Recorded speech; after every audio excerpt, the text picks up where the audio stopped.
पहिल्यांदा सुरुवातीला सांगायचा प्रयत्न केला, पण नंतर मी असा विचार केला की शेवटी त्याने अनुभवानेच सिद्ध व्हावं.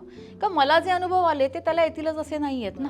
माझे अनुभव वेगळे आहेत, त्याचे काम करण्याचे, त्याला भेटणारी माणसं वेगळी आहेत, त्याला येणारे चांगले वाईट अनुभव हे वेगवेगळ्या प्रकारचे असतील. त्यामुळे मी कसं ठरवणार इथे बसून की त्याने कसं वागायचं.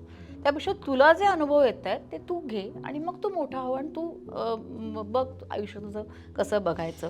कारण मी सांगेन पुढे खड्डा आहे, मग तिथे गाडी घालायची तुझी का नाही घालायची तू ठरव. म्हणजे अरे अरे अरे असं म्हणायचं, येते बघा तिथे खड्डा, असं म्हणायचं की बघ बाबा दिसतंय का तुला आता ते, आता तुझं तू बघ काय करायचं. मग शेवटी हा अप्रोच महत्वाचा असतो आणि आई वडिलांनी तेच करावं. गाडी चालवताना पण गाडी चालवताना ठीक आहे रे, रे मी आयुष्यातला सांगते तुला. मी गाडी चालवताना पण हसायला हवं ना.